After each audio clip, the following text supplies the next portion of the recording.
fulfilled.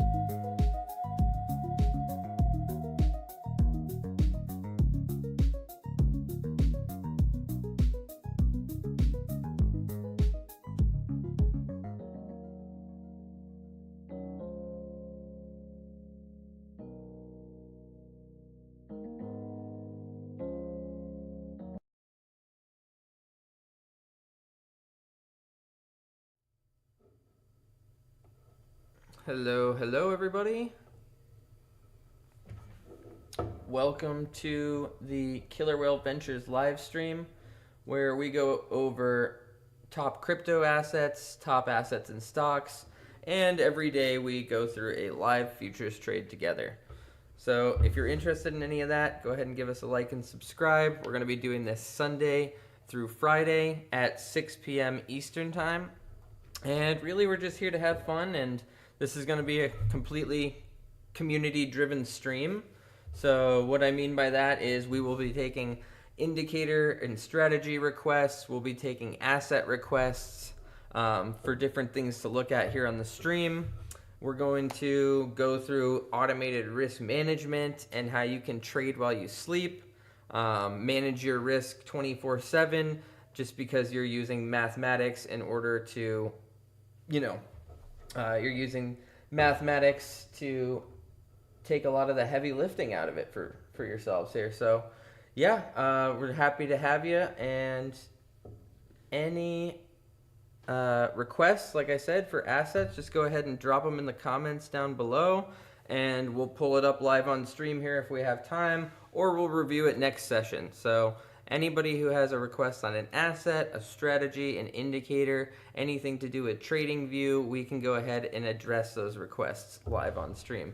This stream is sponsored by us. You'll find all of our links in the description below, and we have a 50% off sale running for the rest of the year. So you can sign up to our KWIP platform at killerwhaleventures.com and get 50% off using the code CyberMonday50. All right, enough of that. Let's jump right in here. So Bitcoin saw a positive day today, about flat, 0.53%. And let's just go ahead and look at just Bitcoin with our bullish control zone at the moment. So at the moment, we have our 10 and 20 moving average on the daily time scale pointing to the downside. So this is indicative of, some bearish price action, which we've seen. But I will say, I forgot to mention this in previous streams, oftentimes the best time to accumulate is when we have the 20 moving average, the 10 moving average, the fast moving average below the slow moving average. So in this case, you can see the yellow line is below the white line. Those are typically the best times to accumulate, right? So here would not be a bad time to be accumulating. Or you could be using a system like our UT-bot strategy that hooks up straight to Cryptohopper, and it'll do all this stuff automatically for you. But you can see we actually did get another entry on Bitcoin today. That's the first entry we've seen since the 6th and since November 26th. So we did have another entry today on our Bitcoin long-term accumulation algorithm. For those of you who haven't been part of the stream yet, this algorithm has performed 100% profitable trades in the last, let's see, in its entire history. So what do I mean by 100% profitable trades? Well, this is a long-term accumulation algorithm. So all of these blue triangles you see on the screen are going to be buy orders, or dollar cost averaging entries, that type of thing. But the last time that we saw a sell signal, the reason this algorithm is so accurate is because it doesn't have very many sell signals. So the last sell signal we saw was in April of 2021, around $60,000 per coin, which was the top of the previous bull market cycle. So we haven't seen a sell signal since 2021. And our algorithm, since that sell signal, only just started accumulating back in January of 2023. So you can see this is definitely a long time long-term accumulation style of approach to the market, but you're getting a much nicer dollar cost averaging type of mentality out of this. And you can see we still are firmly within this bullish control zone, even though we did come down and bounce off of our line in the sand here. So if Bitcoin does continue to the downside, we do have our line in the sand of about 80,500. And what that means is if the price action closes below on the 6-hour chart, closes below 80,500, we're going to start having a little bit more bearish outlook on the market. But as we talked about yesterday, Kathy Woods seems to think that the market bottom is in already, and we might be, potentially testing that for confirmed support, or we could just be continuing to float into our bull cycle, as she was talking about yesterday, that the bull cycles are now going to be longer potentially because of institutions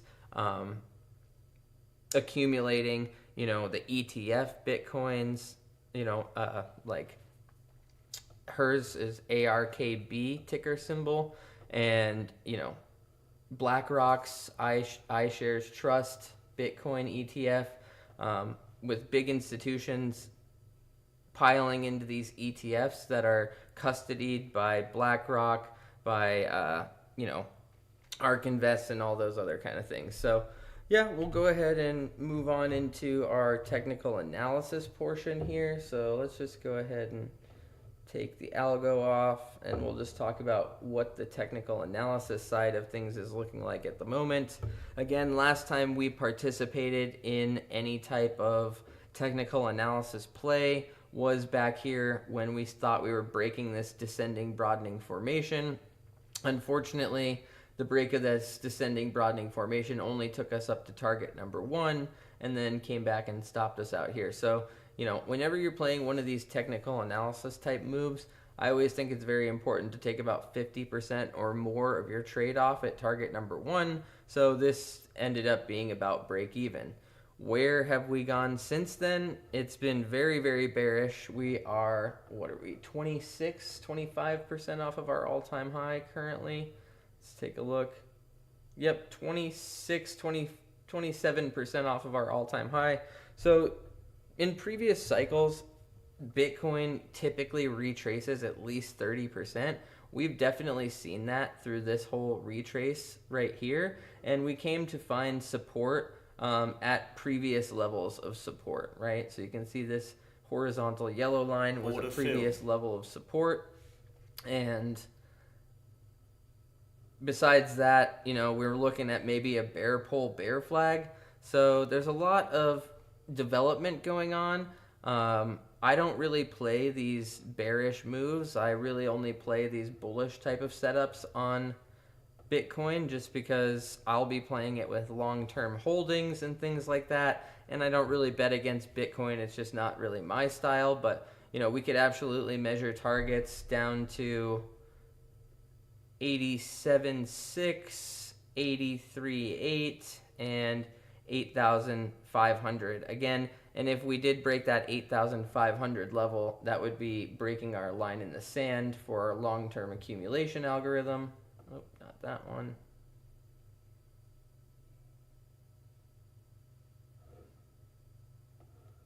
Yep, so this would be, if we did come down here, we could measure the top target being the flagpole of the bear flag, and which would bring us down. Let's just take a look here. If we were going to measure the final target of this bear pole bear flag, we might be looking at something from the breakout all the way back down to 65,000.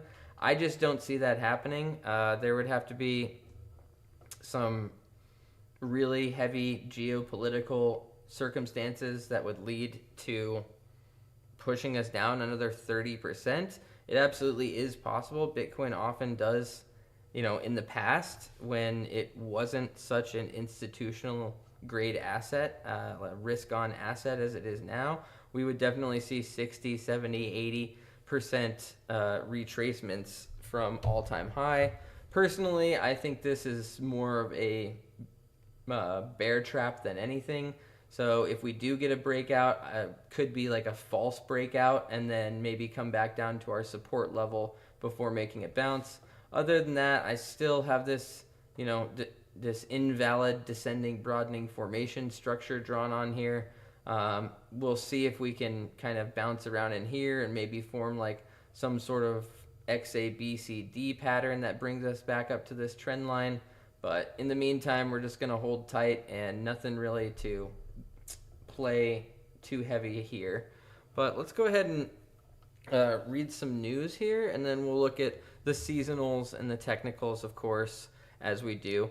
Bitcoin having no real gain year to date, currently sitting at minus 0.80% on the year to date. So hasn't really made a gain or loss. That's not to say that it hasn't been very volatile and we have had opportunities to participate throughout the year. But, we are sitting exactly where we were last year at the beginning of this year, end of last year going into the beginning of this year. So sitting right about at the same level there. But let's just go and read some of the latest news here. This is from Crypto News. Crypto markets are stabilizing after the Federal Reserve's latest rate cut, with traders reassessing how a more data-dependent policy path may influence liquidity conditions heading into early 2026. According to a new note from on-chain analytics firm Nansen, the combination of revised forward guidance, fresh liquidity tools, and shifting cross-asset dynamics has created a more complex environment for digital assets. Earlier today, Bitcoin briefly rallied above 92,000 before retreating, mirroring broader volatility across risk markets following the Federal Open Market Committee (FOMC) meeting. Markets were braced for a rate cut paired with a hawkish messaging, but instead received a cut accompanied by uncertain data-dependent guidance. The Fed's introduction of T-bill purchases and removal of the cap on standing repo facility added to the perception of potential liquidity boosts in the first quarter of 2026. AI stocks drive BTC's latest pullback. So we have seen AI stocks like Microsoft and Google not getting too much traction this month so far, but we will talk about that a little bit later here. Okay, got covered Bitcoin here. Actually, let's just go ahead and talk about the seasonals here real quick as we do. So, we're just looking at where has Bitcoin been in comparison to previous years. So right now we're looking at the past 5 years of Bitcoin's price action and, whether it had an increase or decrease. 2020 saw a 301% increase. 2021, a 57% increase. Bear market of 2022 saw a 65% decrease. 2023, 154% increase. 2024, 100% increase. And then if we look at where we're at currently on the year for 2025, we really haven't seen too much with a 1% year-to-date decrease. So, not as typical to have that, 100% plus bullish gain as we've seen in previous years, right? So, overall, the last 5 years since 2020, we've seen at least 100% gain year over year on average, and we're just not seeing that this year. The crypto market has been struggling a bit this year. I do like to say, back in 2023 going into 2024, there was about 10 or 15,000 cryptocurrencies. And now in 2025, end of 2025, there's over 36 million cryptocurrencies. That's not really good for the space. It's not like there's 36 million new companies out there that are, giving people jobs and producing actual products. So, for me, that's kind of weakened the space, in my opinion, a little bit. But overall, Bitcoin is the gold standard in the crypto space. So let's go ahead and just take a look at Ethereum here. So we are playing this move on Ethereum right now. That is this breakout of a descending channel. So 2 days ago, our very first live stream, I was talking about this breakout move. So, you know, we're looking at the 6-hour chart, and we came back for the retest on December 7th. So, you know, earlier, you know, Sunday this past week, right? We had this retest, and then started live streaming on Tuesday. So we were about at this, you know, this area right here. And we've been talking about that we did get that full retest and we entered into a position. And then we've already hit target 1 on this descending channel breakout. The other thing with this descending channel breakout is it's part of a larger broadening structure, descending broadening structure. So this could be the breakout that could be a catalyst to bring us back up to these previous levels, 4,000 and 4,600. So, you know, back around the new all-time high levels. You can see this purple line is the previous all-time high from, oh geez, previous all-time high all the way back in 2021. So, you know, Ethereum has been extremely volatile the last few years, and we've seen a very difficult time trying to get up to, you know, the previous all-time high level. And then, you know, we saw kind of a false breakout here that only achieved 1 or 2 targets, followed by a period of Wyckoff accumulation that did take, you know, the majority of the rest of the year 2024, right, from July all the way until we started to kind of see some, you know, stronger support in about November.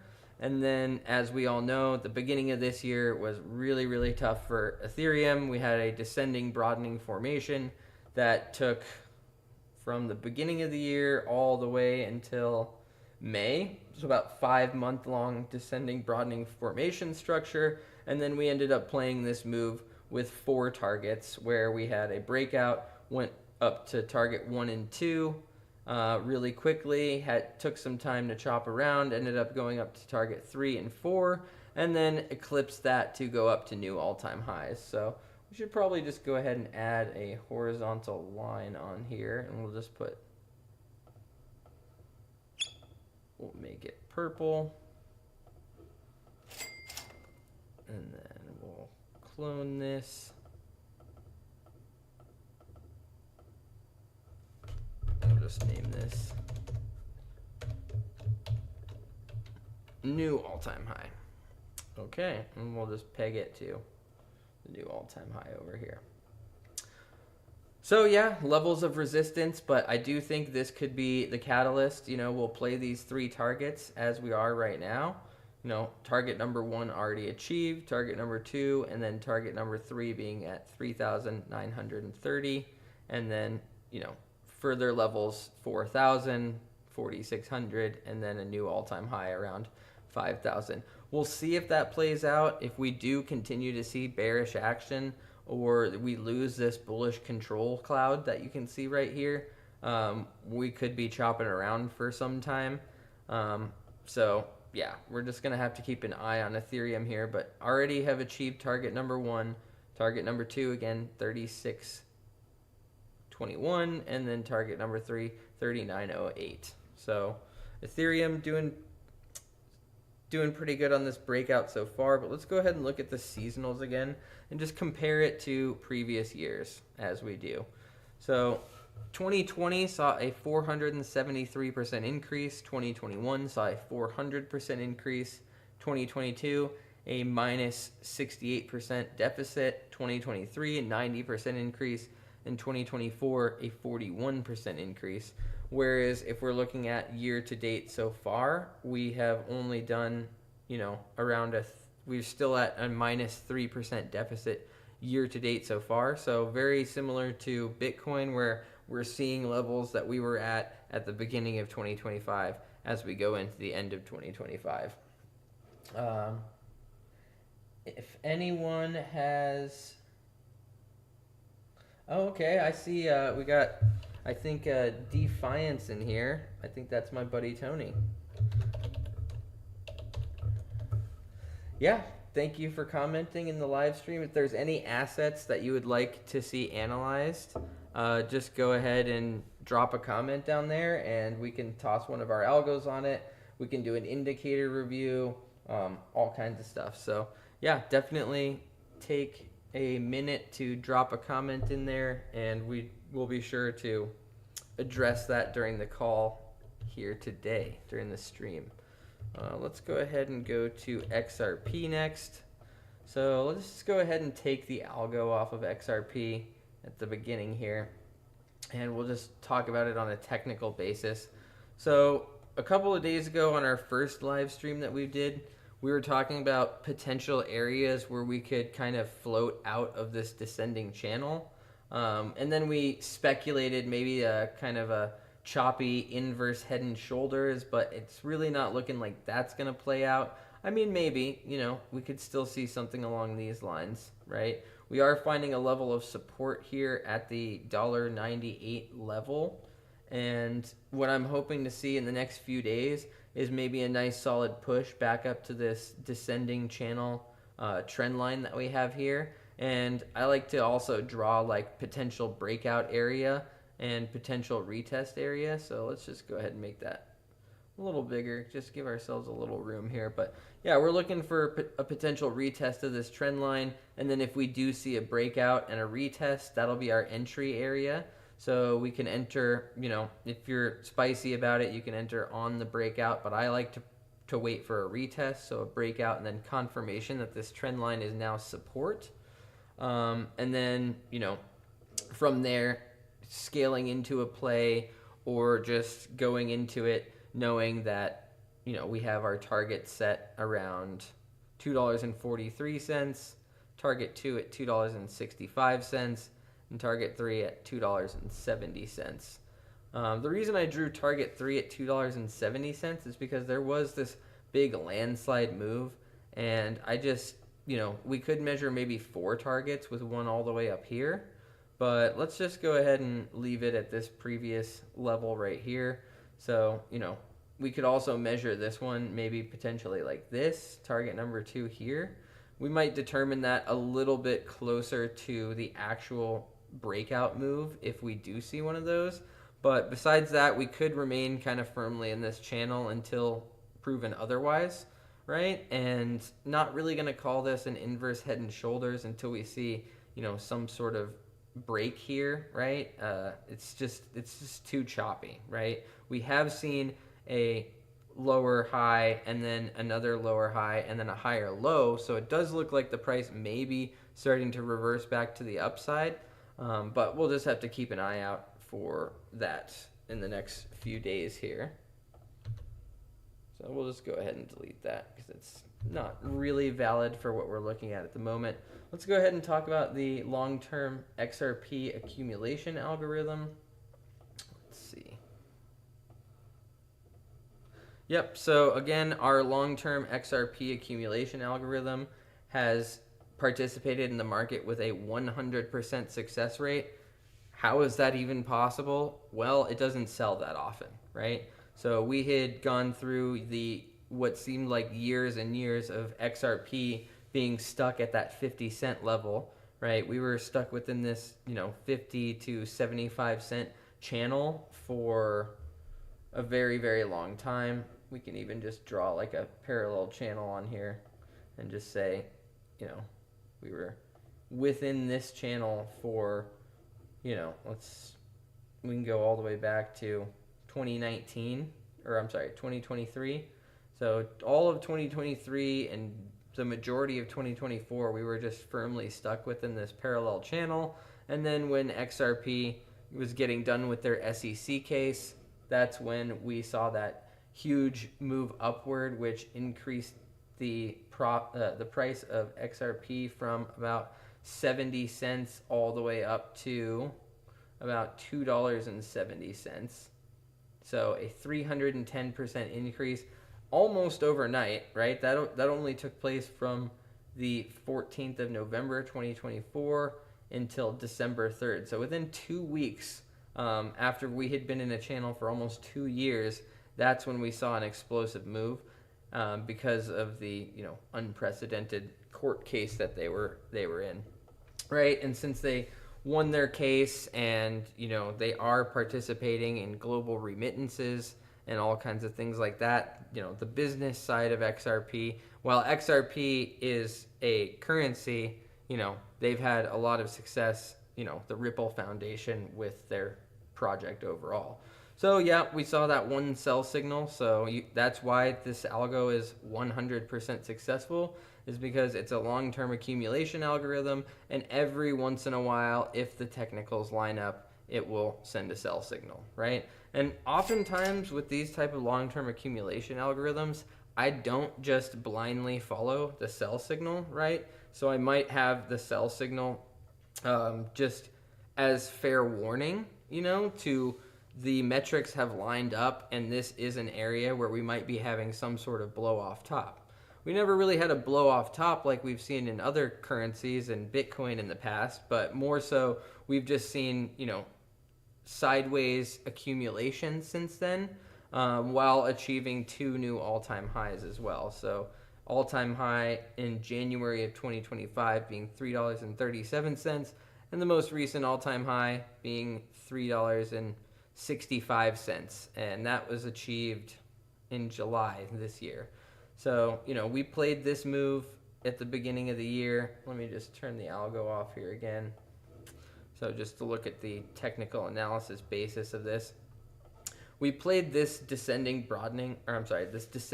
wedge move at the beginning of the year, which did achieve 2 targets, right? Order filled. Target number 1 pretty quick, and then target number 2 took, let's see, from the 22nd of April to achieve target number 2 on Thursday, July 17th. So yeah, a few months going into the first 2 targets. And then when the rest of the broader market decided to start turning bearish, we were never able to achieve target number 3 up at $4.55. We actually came back down and ended up getting stopped break even. So how we play this move is anytime we get to 2 targets achieved, it doesn't matter if we have 3 targets, 4 targets, 5 targets. On target number 2, that's where we're going to move our stop loss up to break even. So as you can see here, that break even stop loss got hit on October 10th when we had that big landslide move, and XRP dropped from $2.70 all the way down to $1.77, while we were able to exit the move around $2.16, $2.15. So yeah, we achieved target 1 and 2. Now we're looking for the potential to this play right here, but we're not going to do anything at the moment as far as like a technical analysis style of play, besides using our long-term accumulation algorithm. I again don't play a lot of short moves. One, because I don't really like to use leverage. I'm more of a spot trader, so you can see there's potential to enter into and play a move like this, but we're not going to do that unless we have a strong conviction to do that. Besides that, it's going to be long-term accumulation, and every so often, if we get a large, parabolic move like this, we might see our algorithm actually send a sell signal. So that's the reason why we've been able to have 100% profitability success on this long-term algorithm, because it just doesn't sell that often. Again, we accumulate some of the top coins by market cap: Bitcoin, Ethereum, XRP. We're going to move on to Solana here, and our other favorite to accumulate long-term is Tron, TRX, which I will get to in just a few minutes, and then PAXG, which is pegged to the price of gold.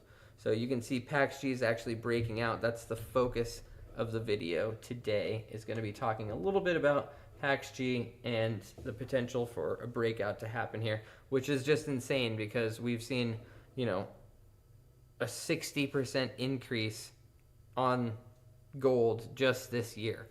So a lot of unprecedented things happening on gold, new all-time highs. It's just been incredible. Let's talk about Solana. Solana is currently in a bearish control zone according to our long-term accumulation algorithm. So you can see this algorithm's been about 85% profitable just because there's been often times where it will send sell signals. And again, you don't have to use these sell signals in the way that they just automatically sell for you. You can use them on your own terms as more of a guideline when to sell. Turn only buying on in Cryptohopper, for example, and not having sell signals will disable these sell signals. So if you're more of a accumulation type person, you just want to see when a sell, when we would be selling, you can absolutely do that. And speaking of which, all of our TradingView indicators are being given away completely for free right now. In the description of this YouTube video, we have all of our TradingView indicators that are available, and all you have to do to get access to those is send us a message with your TradingView username in our support channel in Discord. Again, all of them are being given away for free. Just go ahead and send which algos you'd like access to, or all of them, in your TradingView username in the support channel on our Discord. Find all the links below. Yeah, so Solana, we're kind of in at the moment. Let's just zoom in here on the current play that we're looking at. So Solana, in the past, we've had a little bit more exaggerated break and retest. So I've put our expected breakout zone right about here, which would mean we would have to bounce out of this purple box, which is our zone of confluence, and then move upwards towards a potential breakout zone. You can see the angle of the descending channel at the moment is very heavily pointed to the downside. So I would say the greater the angle, right, or the more sharp the angle, is going to be a higher likelihood of the breakout type of move that we're looking for. So yeah, we're looking for a potential breakout here.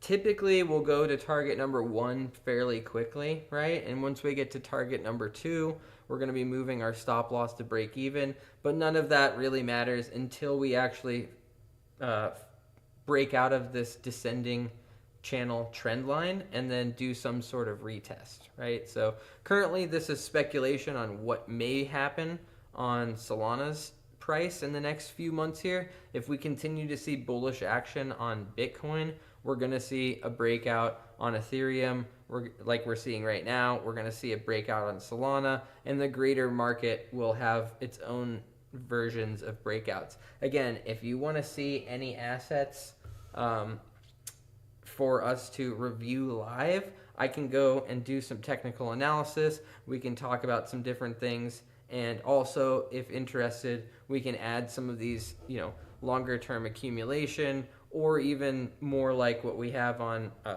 some of our other assets, like Google, for example, where we have more like, swing trade type of plays. We can absolutely plug in one of our algorithms to, interpret the price action and be able to take that emotion out of the equation when we're analyzing these assets. If you have a mathematical rules-based system, it's going to make your life a lot less stressful, and you're going to feel like you have a handle on what's going on when you're able to look at, are we in a bearish control zone? Are we in a bullish control zone? And how do we want to approach that, right? So Solana, mixed bag at the moment. We're sitting right around our zone of confluence, looking for a potential bullish breakout, but just kind of sitting on our hands until we see something like that. Okay, very good. Let's go on to Tron. Same sort of thing, just for the sake of the stream, we're kind of speculating here. But what we're looking for on our long-term, what we're looking for here on Tron is we have our long-term accumulation algorithm on, right? This algorithm has been 100% successful. Again, how is that possible? It just doesn't send that many sell signals. The sell signals it does send are very, very accurate, however. So you can see the last time that we had sell signals on Tron with this algorithm was back in November 2024, and then December 2024. And then we had a few more, up at the very, very top here, around 43 cents in December 3rd, December 4th, and December 4th. So around that December 3rd, December 4th was 2024 was the last time that we saw any sell signals at all on Tron. And if we look just back in history, Tron is very interesting because it's always been in a bullish control zone its entire history. So there has never been a time on this algorithm where it has flipped to a bearish control zone. And you can see right now we are very, very, the cloud is very, very wide. So this is very bullish. Tron is one of my favorite assets to accumulate and one of our largest holdings now because it just has never gone into a bearish period, right? We've been accumulating for a very long time and it's never gone into a bearish control zone. So, year over year, we can just kind of look at some of the seasonals here and we can just go back, let's go back to 2018, right? Tron has had mostly positive years. Well, actually, that's not necessarily true. 2018 minus 60%, 2019 minus 31%, 2020 100% gain, 2021 189% gain, 2022 minus 30%, 2023 plus 96%, 2024 136%. So year over year, about a 50% gain or so on Tron. And this thing really, even though it may not have had 100% gains year over year, it really hasn't had many bearish stints, right? And what I mean by that, I'll show you on the chart here. So, year to date, it's had a 10% increase, which is better than Bitcoin, better than Ethereum, better than Solana, which had about a 30% downturn this year. Tron, one of my favorite to accumulate and also one of our largest positions, just because this thing hasn't really ever gone into the bearish control zone on our long-term accumulation algorithm. What we're looking at here on Tron as far as technical analysis goes is, we're looking for this descending channel. We just came back above the heart line. And if we zoom in a little bit more here, you can see we're back above the heart line and now we're testing the heart line for support. If this support can bring us back up to the upper trend line on our descending channel, then we could start to see maybe a breakout and retest. I've given it a pretty wide berth here because it could take some time before we chop back up and then test this line. And depending how the broader market is, we might get a rejection from this level as well. So we're just gonna have to keep an eye on Bitcoin and the news and risk on assets and going into the beginning of 2026, because the last 2 years, the end of the year was very, very bullish for the cryptocurrency space, whereas this year we've been seeing a bit more bearish activity from the cryptocurrency space. So one of the main biggest things I can stress is coin selection. Why do you think I don't have a whole bunch of Pepe and Sheeb right here on my main accumulation screens, right? What we're looking for is coins that have solid use case, longevity, have had serious news about them, like XRP, Solana, lots of use cases on Solana, Tron, lots of use cases, and so on and so forth. So if anybody wants to see certain assets, just go ahead and leave a comment and we will address that either live on this stream or in our next stream. So the focus of today is gold starting to break out again here. So we just saw we're in a symmetrical triangle on gold, which is actually a bull flag, right? So symmetrical triangle and bull flag. And actually what I'm going to do here is I'm going to measure one more target, which is going to be absolutely insane. This is like a swing for the fences kind of target. But let's just go ahead and put this back up here. Oh my goodness. So yeah, how I'm going to personally be breaking down this trade once we get a little further into it is we are breaking this descending trend line right now in our symmetrical triangle. So, this is the point where I wish there was hundreds or thousands of viewers because we could all be analyzing this together. But how I'm taking a look at this right now is we are breaking this descending trend line. We're going to need some serious conviction above and then to come back down and bounce off of this descending trend line. Again, this is PAX G, so you can trade this in all of your cryptocurrency exchanges. Pretty much every cryptocurrency exchange has PAX G, which is pegged to the price of gold. Oftentimes, instead of sitting in cash, if I have large cash positions, I will just either bump up the, buy volume of my long-term accumulation algorithm, as in I'll bump it up in terms of how much goes into each position, right? So each one of these blue triangles is a buy order getting sent to, our different exchanges, right?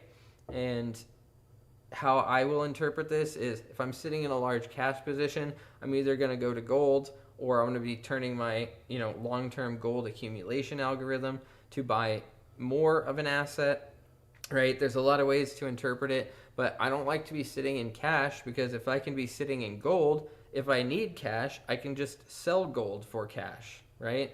So oftentimes you'll see me sitting in a larger, PAX G position if, we had, a large bullish move in the crypto space and we did sell a bunch back to cash. I'm going to start thinking of shifting back to a gold position more than anything. And it's something like what we're looking at right now, we're playing a technical aspect of a gold breakout, right? So I imagine with all of the bullishness we've seen in gold this past couple of years, with 2024 really being where this breakout started, February of 2024. So where we started really busting it to the upside was about $2,000 an ounce on gold, and since then we've seen about 110% increase on gold in just 2 years. That's absolutely crazy. But right now we're looking at, if we measure from where the pole of the bull flag starts, we could be seeing gold all the way up at $5,400 an ounce sooner than you might think, right? So let's see. The bull flag took from August to October. So we have this breakout going from end of December here to May. Yeah, that's plenty of time to put on this. Main focus here is going to be, hitting this initial move. Like I said, we're going to be taking 50% of our position off at target number 1, right? And then maybe, the remainder of the last 50% off at these 3 targets, with maybe like 10% going towards this top target here. So if we're going to play it on a technical basis, that's how we're going to play it. But other than that, just long-term accumulation. And this algorithm has been 96% profitable, profitable trades. Again, because it's a long-term accumulation algorithm, and it really doesn't sell all that often, right? Last selling activity we had was in April this year, and before that was July of 2024. So mostly accumulating with very seldom times that we sell.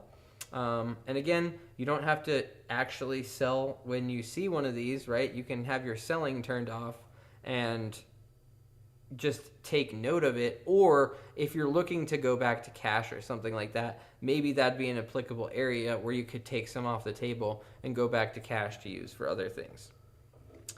Very good. Let's go ahead and look at the seasonals here. So 2020, we didn't see an increase at all on gold, minus 0.67%. 2021, minus 5%. 2022, no increase or decrease, minus 0.8%. 2023, we saw 11% increase.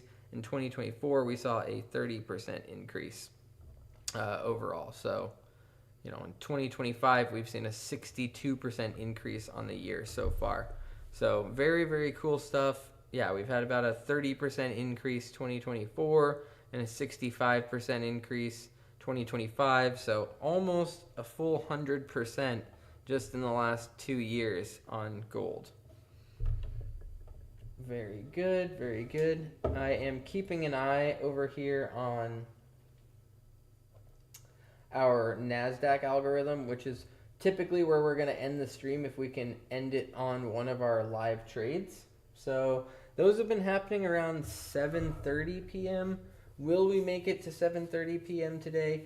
Maybe, if we have a little bit more interaction in the stream, and if we can get a couple of requests and things like that, it'll definitely help to push the stream a little bit longer. I do want to end the stream with those live trades, or at least have that live trade go through, and then we go into maybe indicator reviews and things like that. But we're just waiting to get some more participation on these streams until we can see something like that.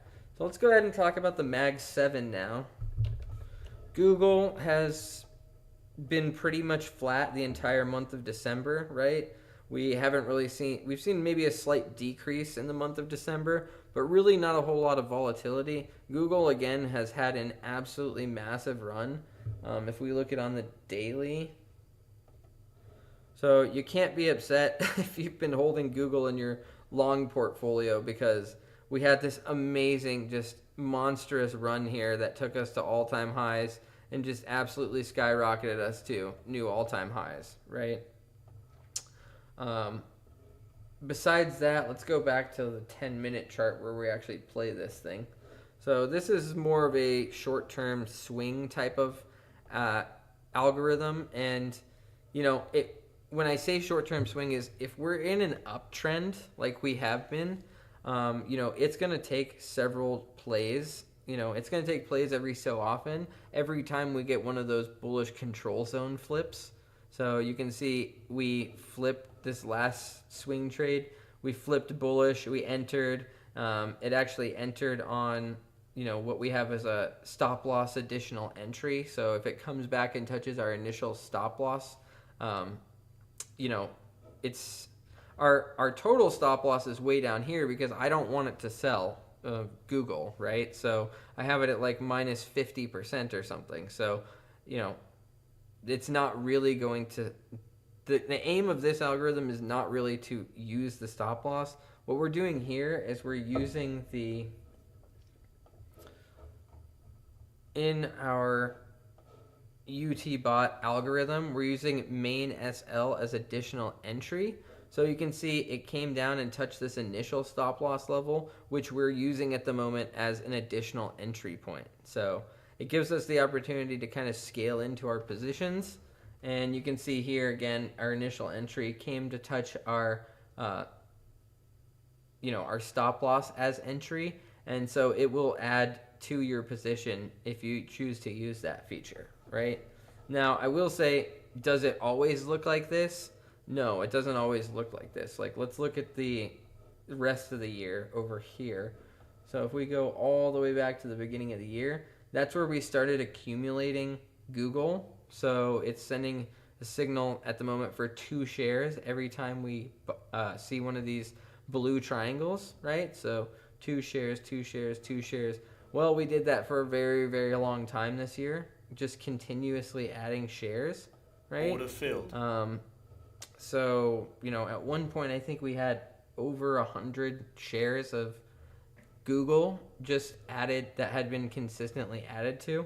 Now, if we look at, if we look at the profit curve here, this profit curve is absolutely immaculate because we're not looking to sell Google at any point, really.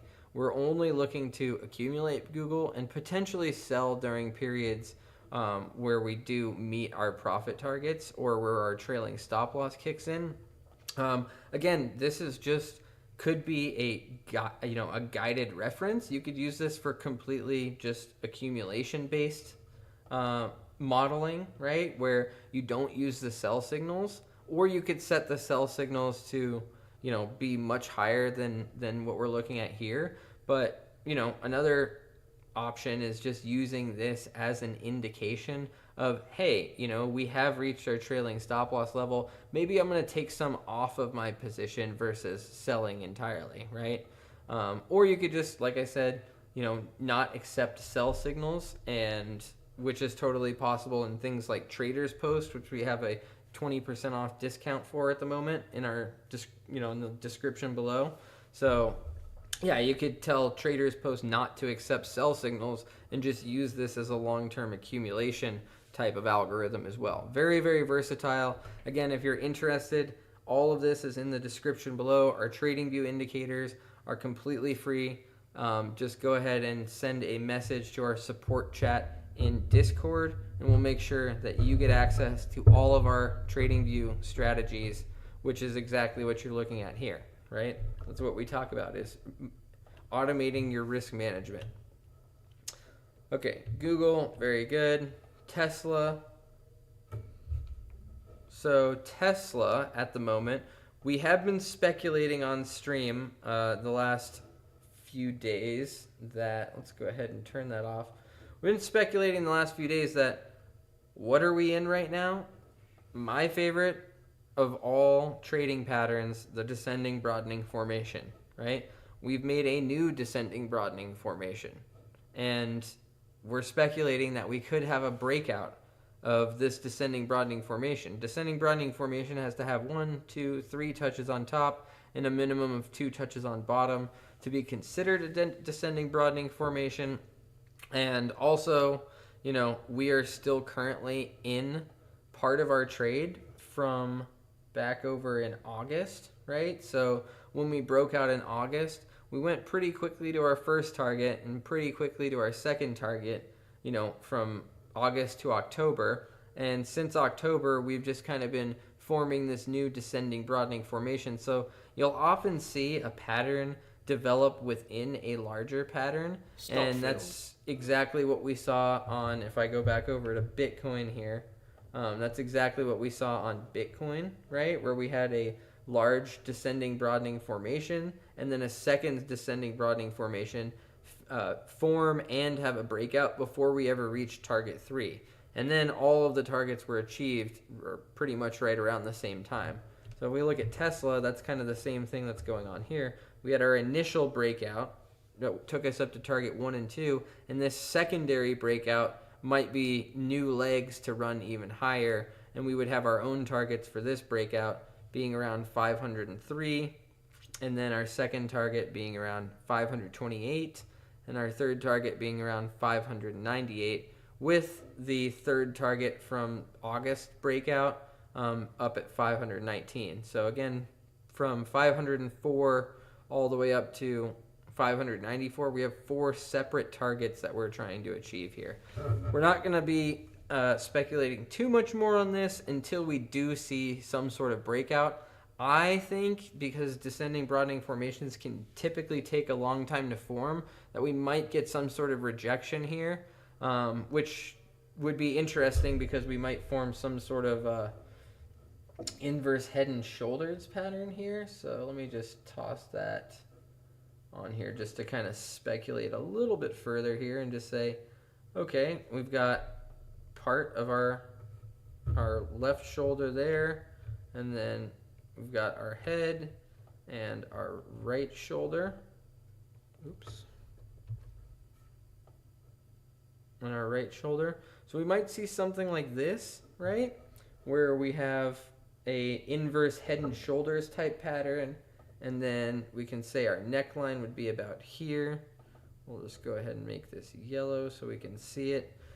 Yeah, so we might be looking into something like this as well, where we have an inverse head and shoulders within a descending broadening formation, and that would give us a lot more conviction. So if we come back down here and then start to float up into this area, we could definitely adjust where our targets are, right? We adjust everything down a little bit, and we could see if it turns into an inverse head and shoulders. That would give us not only the descending broadening formation, but also an inverse head and shoulders. So that's 2 different forms of confirmation that would give us a little bit more indication that we could play a move like this, right? And playing a move like this could look like, playing it on spot, or rejected, playing it with a little bit of leverage and something like alpaca, or playing it with like an options play, right? I'm not very good at options. We're gonna have one of my partners on here that's the options guru, and we could absolutely go through options plays as well. And I hope to have him on here a couple of times a week, or at least on Sundays, so we do our market review. So Tesla looking great at the moment. Very, very bullish, and two different patterns that we could, make trade ideas off of. And really, we're just looking for that, third target of our initial trade. And then we're going to play a separate breakout move if we do see some conviction to do that in the next couple of months here. Okay, Tesla, very good. And Tesla's algorithm, not as smooth on the profit curve, but that's because this one does send a lot of sell signals. This is definitely more of like a short-term scalper than a long-term accumulation type of algorithm. So, a lot of different ways to program these things, but the way I have it set currently is more of a short-term scalper. So we'll see. That might take some adjustment, and if anybody's interested, be happy to have you do your own analysis with either one of our algorithms or a different indicator or strategy. We can absolutely review all of that. Just go ahead and put it in the comments, and happy to review all of that with you guys. Okay, let's talk about Meta. Meta has seemed to be forming a descending broadening formation. It's crazy how often this happens, right? And how many of these descending broadening formations are happening right now. So very interesting. Let's look at the algo, decent profit curve here. Max equity drawdown 1,700 and total P&L 6,000. So that's just playing at spot. You could play this all kinds of different ways, but that's just kind of our spot, more of a short-term scalping type of algorithm on Meta as well. I believe they have very similar type of structure or very similar type of mathematics on Meta and on Tesla. So Meta at the moment has been having a bearish run here since August. So we haven't put in a higher high since August, which was a new all-time high. So we've seen lower highs, lower lows, lower lows, lower lows. So until we break this pattern of lower highs, lower lows, we're going to be kind of stuck within a descending broadening formation, which you can see the descending trend line is pretty sloped to the downside. So I would expect on this one, when it finally does break, it'll break with some force just because of how downward sloping this trend line is, right? You can see here we were stuck within this channel, but look how heavily sloping to the downside it is, and you'll just be able to see like the harder the slope, or like the more intense the slope, the harder the breakout is typically, right? So you have a descending channel that's sloping downward at a very downward angle, and then we had a massive breakout from there to new all-time highs. Same thing here. We have a very sharp sloping angle on our descending broadening formation. We're not even going to speculate on where this thing might break out because we just don't have enough information yet. It's not close enough to this trend line to really form a trade plan. So until that happens, we're just going to stick around right where we're at and just kind of watch things play out. Again, you can use these algorithms. You could even use the sell signals as accumulation, right? So if you just wanted to accumulate wherever it told it to sell, you can absolutely make that happen as well. So very, very versatile, good for long-term accumulation, good for short scalp trades. You could make options bets off of these things if you felt so inclined. So yeah, we'll just go ahead and move forward. Let's go ahead and talk about Amazon. So I am expecting some things out of Amazon here. Let me just go ahead and turn the algo off here, and we will talk about it technically. So descending broadening formation, again, that is what we're seeing here on the daily on Amazon, right? So the more sloped the angle of the descending broadening formation, the harder that, or the more conviction that we have on the breakout, right? So, what we're looking at here is previous all-time high on Amazon at 259-ish, right? Which was the most recent all-time high. And then we've been forming this descending broadening formation here. Let's go ahead and actually we can just turn our moving averages off for now. Okay, so we are speculating we're very close to this trend line again, and we've had 1, 2 touches on the bottom and 1, 2, 3 touches going for the 4th touch on the top. So I am looking for, we could potentially break out of this, do a retest, and then start making our way towards these targets. And we could even make a 4th target somewhere above all-time high, but, we just don't have conviction on where to possibly place that. Maybe we could measure it kind of from the, if we wanted to do that, what we could do is maybe go something like this and then give us our 4th target. So maybe a 4th target like that, swinging for the fences, right? They don't have to be even, right? It's just we're measuring it from previous price action. So, we might have a 4th target, but let's just look how long this descending broadening formation has taken to form. So from Halloween until now, October, November, December, it's taken about 3 months. And we've measured if we do have a breakout from this area, let's say end of December, we've put it all the way to April. So that's about 4 months of time we've put on this one. I am expecting something like this to play out in the near future here on Amazon. So let's just put our trade will go till about March 31st. So yeah, that's 3 months, right? It's taken about, October, November, December, 3 months or so for this to form. There's no reason why we wouldn't think a breakout like this couldn't take 3 months as well. So very interesting stuff. Again, if you have any analysis that you'd like us to address as far as technical analysis, analyzing different indicators that are available on TradingView, utilizing our strategies to analyze different indicators for risk management, for long-term accumulation, for short-term scalping, all that kind of stuff, just go ahead and leave it in the comments and we will address that. Okay, let's go ahead and move on to Apple.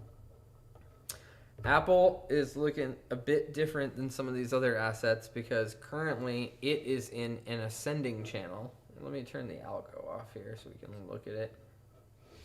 So currently Apple is in an ascending channel. The moving averages are pointing to the upside. We will eventually be looking for this thing to run out of steam, but just making a new all-time high this week or this last week. So yeah, we're really looking for some sort of momentum shift to where we might break out of this ascending channel to the downside.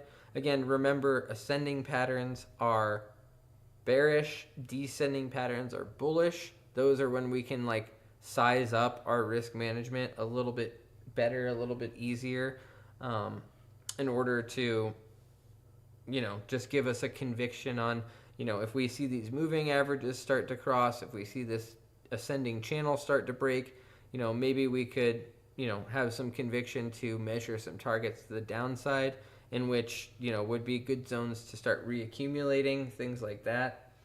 Let's go ahead and look at the algos. Turn this off. So what are we looking at here? Okay, yeah, so this is one of our algos. It's more of like a midterm scalp, I would say. So multiple different accumulation zones, and it's going to be looking for either a trailing stop loss type of exit or exiting upon a trend direction change. So you can see, we were bullish here, and then the trend direction changed, and then we had some sell signals. So accumulating, selling, so on and so forth. And I believe this one is also active at the moment. Yeah, so this one is a bit more along the lines of you could use this for like long-term accumulation and things like that. Might need some tweaking because definitely would have wanted to accumulate in some of these type of areas as well. So yeah, we could definitely, if anybody's interested, I can go and analyze this a little bit more and make like one specific to accumulating for your portfolio, or one towards, short-term swing type of trades and things like that. So if you have any questions, comments, want an indicator or a strategy analyzed, go ahead and let me know and we'll make that happen. Again, all of our TradingView indicators and strategies are being given away 100% for free for the time being until we can get this stream off the ground. So awesome. Let's go ahead and move over to Microsoft. Microsoft accumulation phase right now. This algorithm's been 86% profitable. It has an amazing profit curve. This algorithm has done amazing things. I am absolutely obsessed with this Microsoft algorithm. It does have, it's a little bit spicy though, because each one of these blue triangles is going to be purchasing Microsoft for one share, right? So you're looking at 500, 1,000, 1,500, 2,000. You got $4,000 or $5,000 worth of accumulation going on here.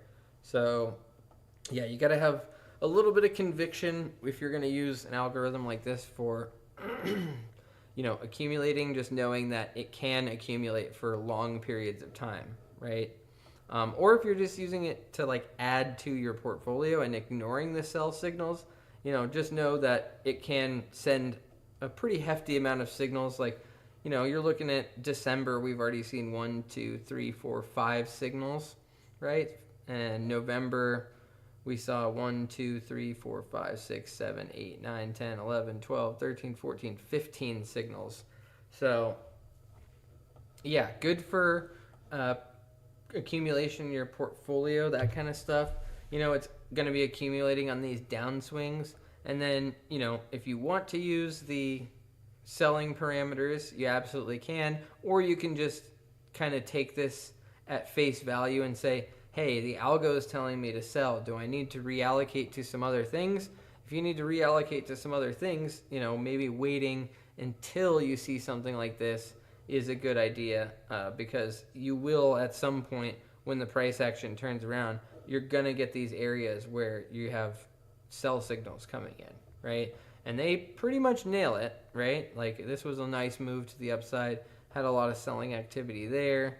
Like this one caught this amazing move right here. So, things like that, or just using it to determine where a potential peak in the market may be, or even going so far as to say, I'm going to use this as an opposite signal and maybe do some shorting in those type of areas, right? There's a lot of ways to like think about and use our algorithms to really give yourself a risk management approach that you wouldn't otherwise have, right?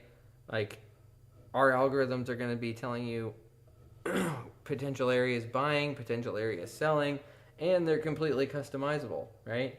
So things like we have, entry strategy, additional entry, exit strategy, take profit strategy, trailing stop loss strategy, and stop loss strategy. And our stop loss has things like time-based reducing, steps-based reducing, using our main stop loss level for additional entry, all that kind of stuff, right? For both long and short, these algorithms work very well on futures. They work very well on gold. They work very well on cryptocurrencies. They work very well on stocks.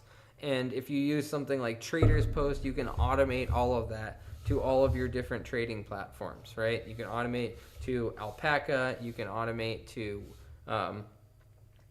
different cryptocurrency exchanges, different prop firms, right? So what we're looking to do here is build the world's largest automated trading community and the most successful automated trading community. And our tools are just some of their tools in your toolbox. That's why I would like to usher people to do indicator reviews with us. So again, any indicators, any TradingView strategy product, or TradingView products or strategies, just let us know, and I will go through and review them for you guys live on stream here. Okay, moving forward. Let's look at NVIDIA. NVIDIA, we have a couple of different algorithms on.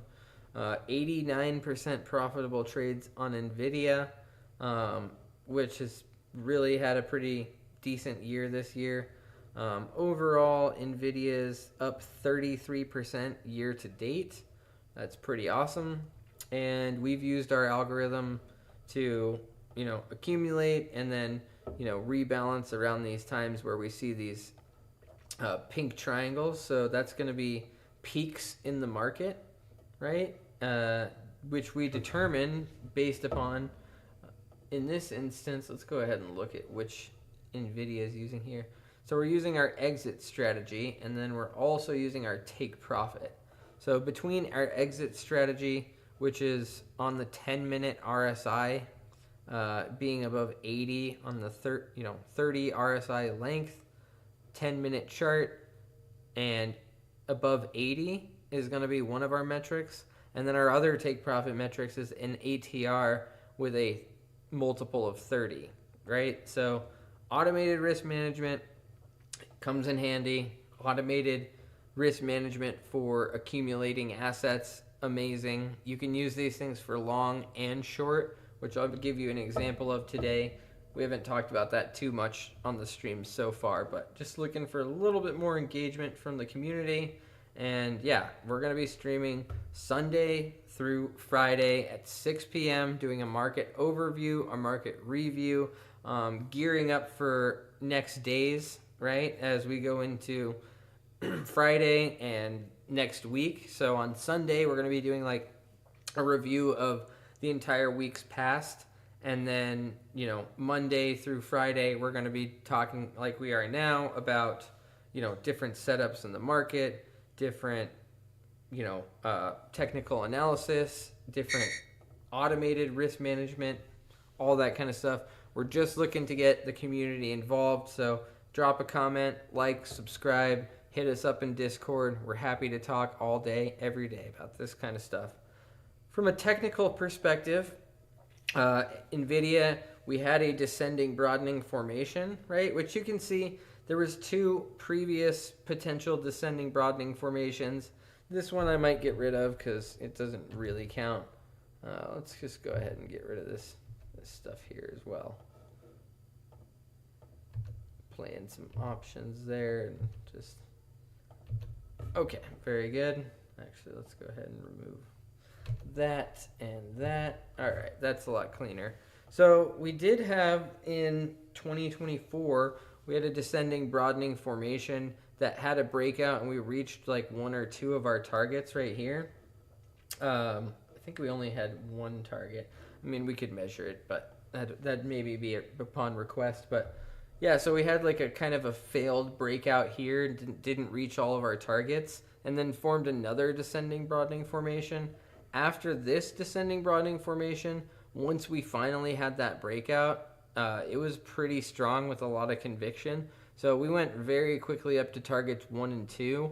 And then, within, from our breakout of May 9th, we hit all 3 targets by July 29th. So May, June, July, that's about 3 months, right? But we went straight to all 3 of our targets. After that, hit a new all-time high just recently and have ever since been forming this descending formation here. And this descending channel formation, we're really looking for, I guess I could scooch these back a little. Let's just go ahead and move these because I predicted way further out than it actually took on these ones.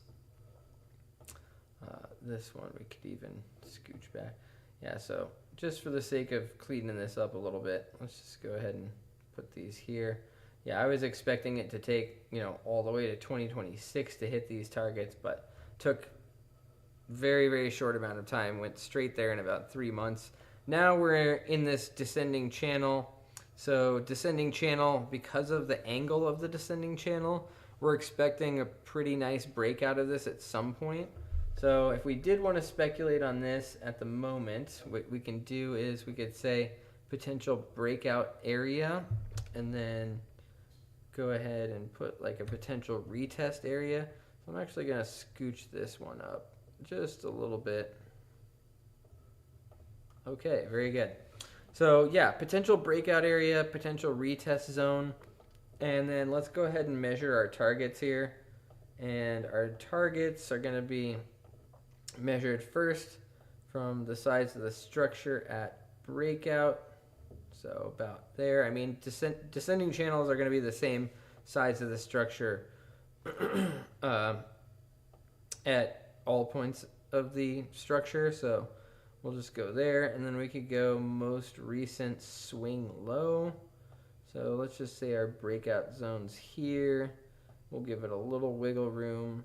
Most recent swing low. That gives us a risk to reward of 3.35 to 1 on our very first target.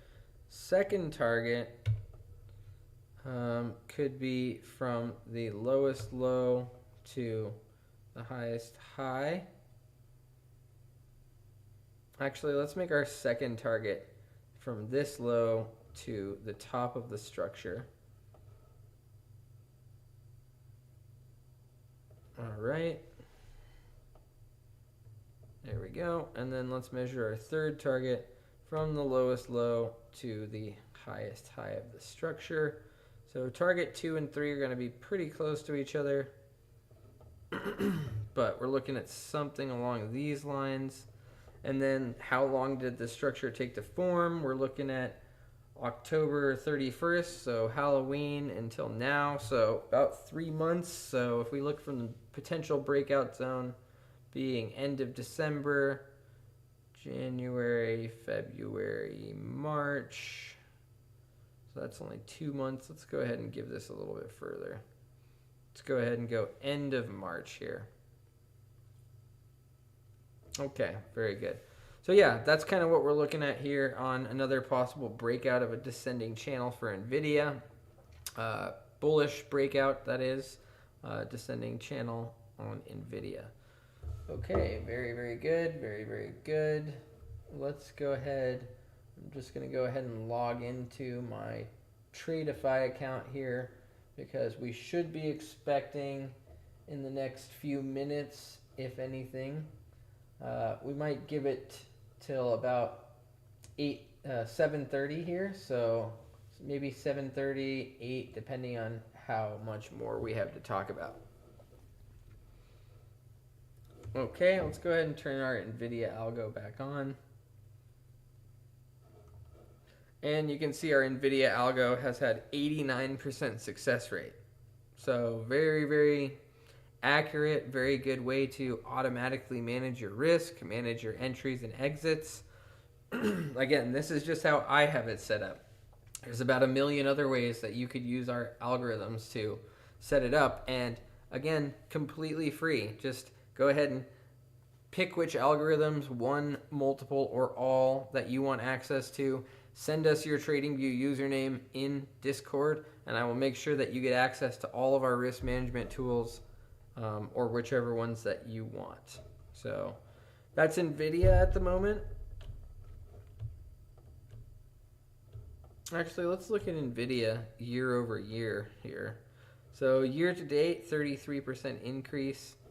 And if we look back to 2020, 2020 saw a 116% increase on NVIDIA. 2021 saw a 131% increase. 2022 saw a 53% deficit. 2023 saw a 245% increase. And 2024 saw a 185% increase. Absolutely crushing it. NVIDIA, top gainer, amazing, absolutely amazing things that they've done. And they just reached over a $4 trillion market cap recently. So very, very cool. In 2025, we've seen a little bit slower pace, 30% gain. But hey, 30% gain on a year is absolutely amazing.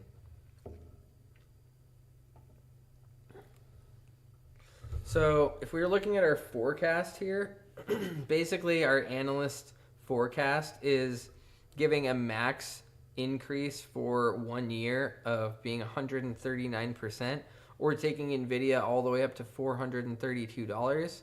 Average would be about 42%, which would take NVIDIA all the way up to $256 in the next year. And then the minimum would be a minus 22% decrease, or $140. So we have a pretty wide range, but the analyst rating on NVIDIA is saying on average at least a 42% gain over the next year. Analyst rating is a very strong buy, and yeah, I don't doubt that at all. It's also beat its estimated report, its estimated earnings. Q1 2024, Q2 2024, Q3 2024, Q4 2024, Q1 2025, Q2 2025, Q3 2025. So it's beat its estimated earnings every quarter since 2024, which is absolutely amazing, right? Very, very cool. Revenue. Yep, beat its estimated revenue projections each quarter from 2024 until now. So very cool stuff going on NVIDIA. And then as far as the technicals go, oscillators on the daily are neutral, moving averages on the daily are neutral, and then our sentiment on the daily is a sell. On the weekly, a little bit different story. Moving averages are buy, sentiment buy, oscillators neutral. And then on the month, strong buy for the moving averages, a buy in the summary sentiment, and then a neutral in the oscillators. So very cool stuff going on. Across the board on the moving averages, we just have buys all across the board. 10 moving average, 20 moving average, 30 moving average, 50 moving average, 100 moving average, 200 moving average. Pretty much all are giving us the signal for buy on NVIDIA. All right, very, very good. And then, I just got one pegged here, Walmart. It's done really well.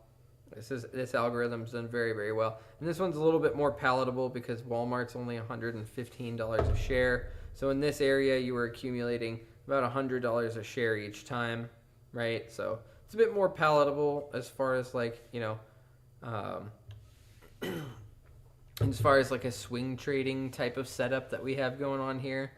And you can see it really nails these tops with the sell signals. So all these purple arrows are sell signals. And you can see if I kind of zoom in a little bit here, we're really just nailing the tops and accumulating through the dips on this particular algorithm. So you could apply this algorithm to other assets as well, right? It might not correlate or translate exactly one-to-one. We're looking at the 10-minute chart here, but you can see we really do nail these top zones here with the selling activity on an algorithm like this. So very cool stuff. Very, very cool stuff here. Okay. Now let's go ahead and talk about yesterday. This algorithm is one from another provider, but we're trying to just add tools to our toolbox. So this particular algorithm is on NQ, and this is what I've been using to do some futures trading with. So pop this out so we can see what's going on. And then I just wanted to make our at the very bottom here the dashboard. So show dashboard normal. Let's go ahead and see if we can get this to show up a little bit bigger. Yep, there we go. Let's go normal on this guy. Another cool thing that this algorithm does is you can kind of enable this RSI bar coloring to see if it's within an RSI bullish or bearish control zone. I'm not going to do that because it kind of throws the algo off, but yeah, let's just go ahead and do like that. Actually, I'll make this one small. So yeah, this algorithm is Algo Pro Algo. They have really good stuff, and it's relatively cheap to get their whole suite for life. And yeah, if you are requesting access to any of our algorithms, what we're doing right now is we're giving them away completely for free, and you will be grandfathered in to having our entire suite of algorithms. So I am going to be releasing some more coming into 2026. We have a bunch of different algorithms that we've been working on, and I'll be releasing those as well. And until we get the live streams off the ground, all of those are going to be completely free, and you will be grandfathered in if you send us your TradingView username in Discord. So we'll never be asking for payment for any of those if you saw it on the stream and you requested access to our whole suite of TradingView indicators. So let's talk about this algorithm that I'm working on right now.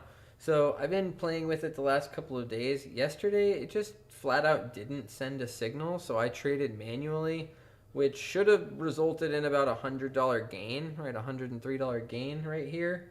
And it only trades 1 to 3 times a day. If it makes a successful trade, then it's going to stop trading for the day.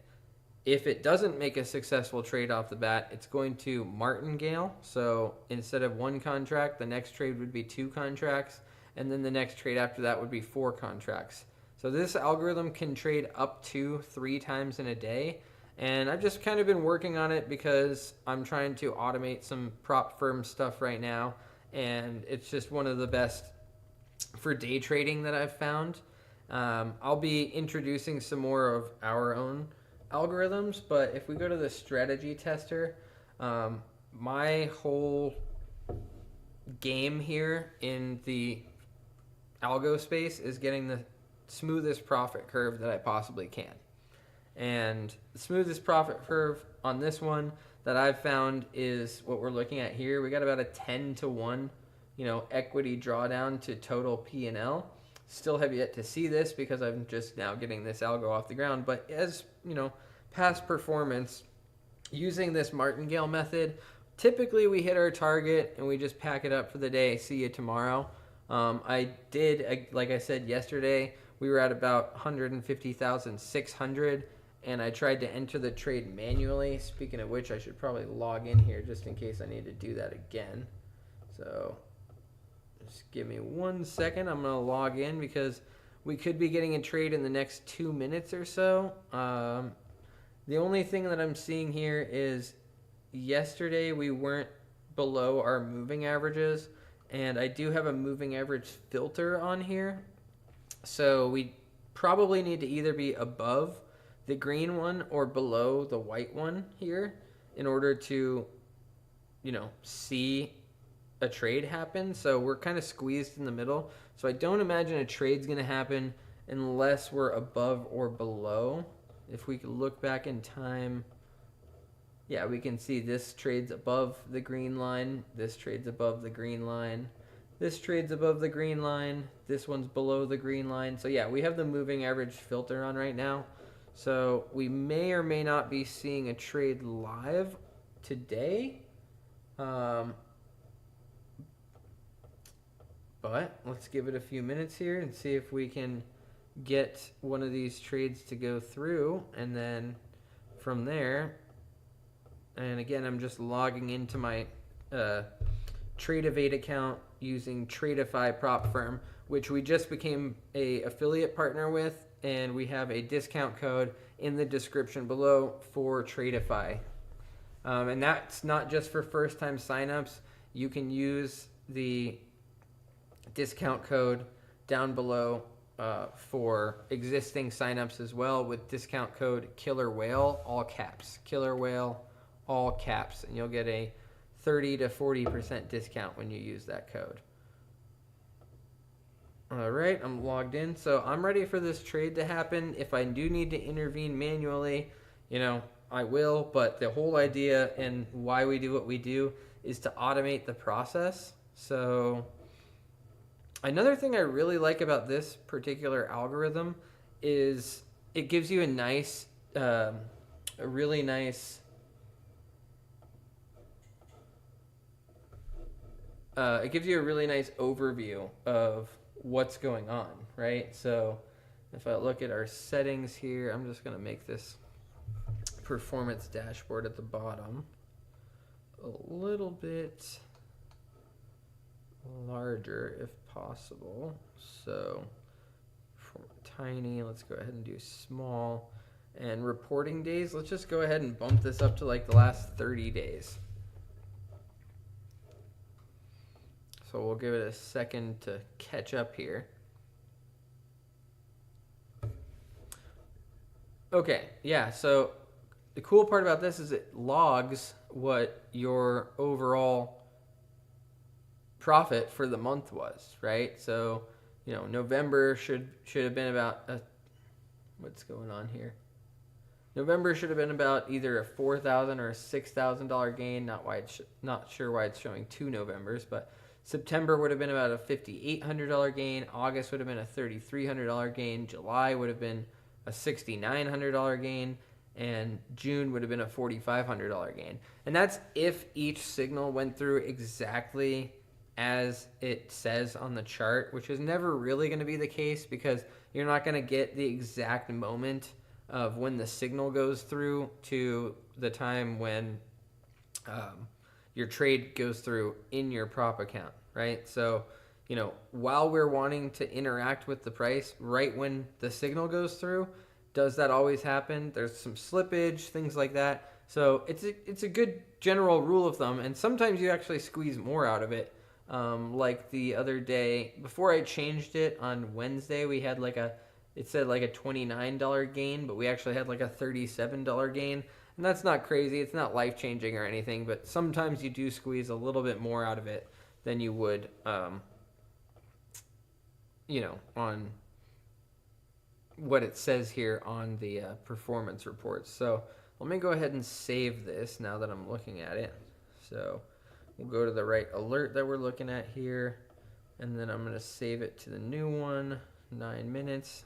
Okay, so I'm hoping because I changed a couple of things in the script from yesterday, that yesterday it didn't launch the signal for some reason. I'm really hoping today that we will get that signal launch, and got a lot of different strategies going on here. So I actually disabled a couple of them to maybe not have so much going on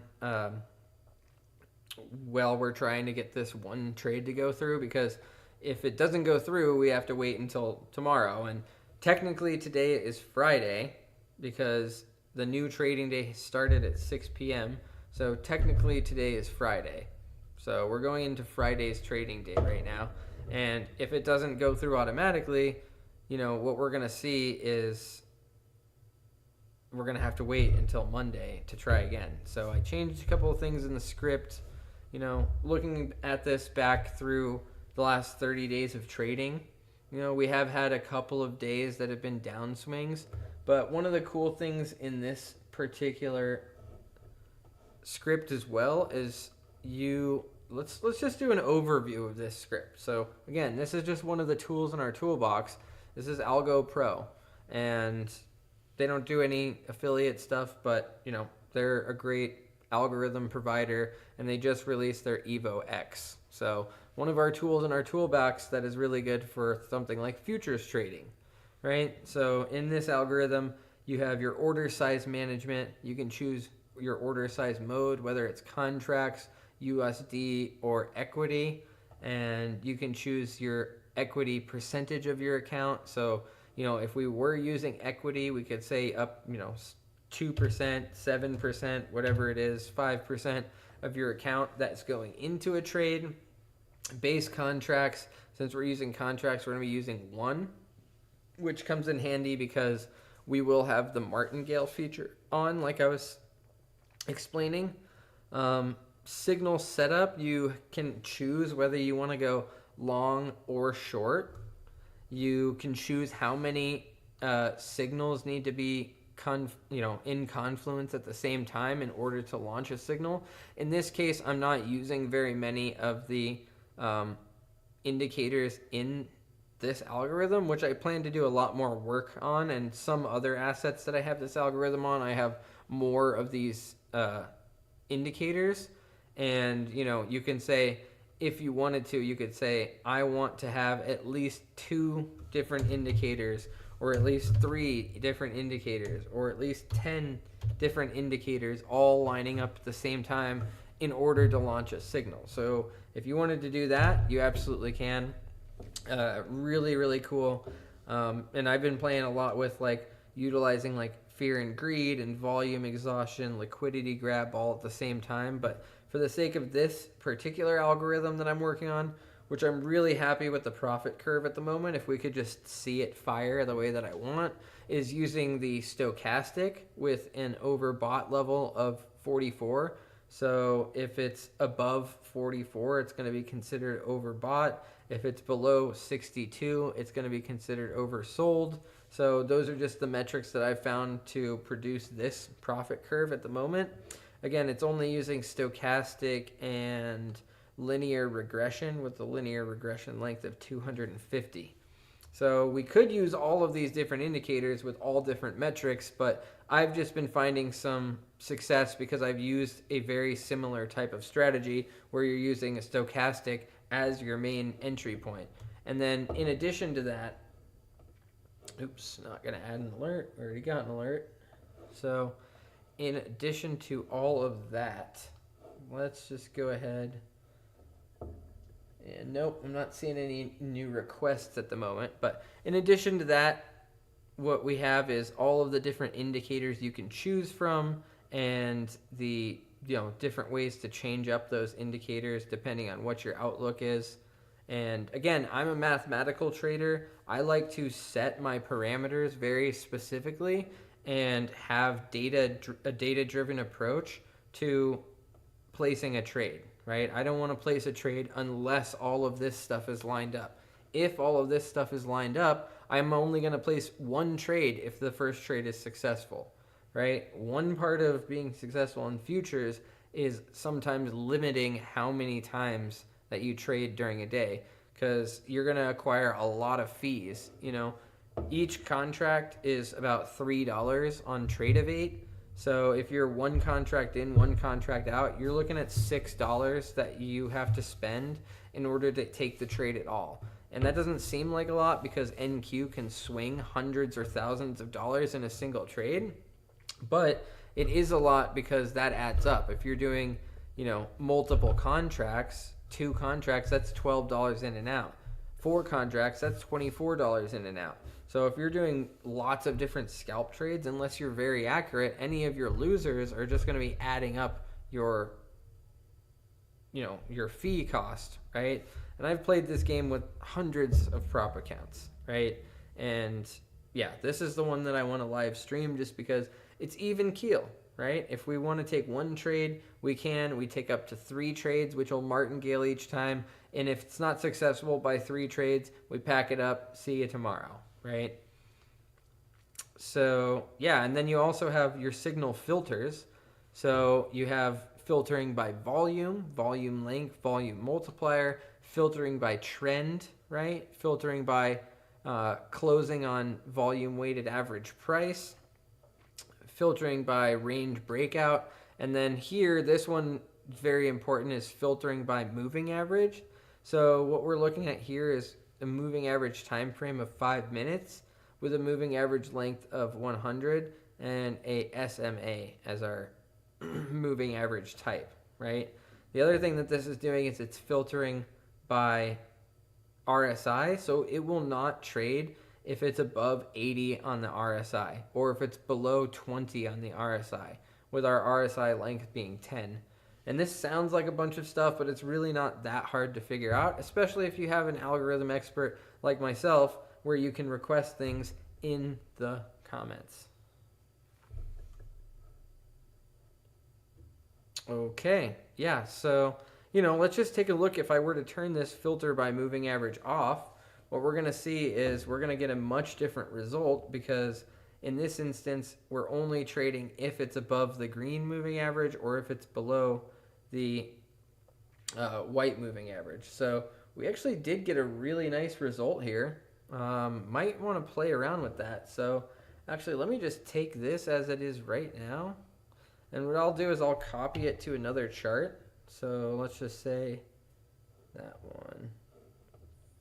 What I'm looking at here is the drawdown level. The drawdown has to be within our drawdown level on the account type that we're using. Okay, so this one doesn't quite fit, and it's not really it's been having a rough time. So let's go ahead and add it to this chart, and I'll come back later and play with that exact moving average metric. So okay, very cool. That's very interesting. Sometimes turning one thing on or off really makes a whole difference. So there's about a million ways to configure this algorithm, but we just figured out one way that if we turn this moving average filter off, we're getting a little bit more of an accurate, maybe not a more accurate result, but just a different result that we can try on another asset or another account.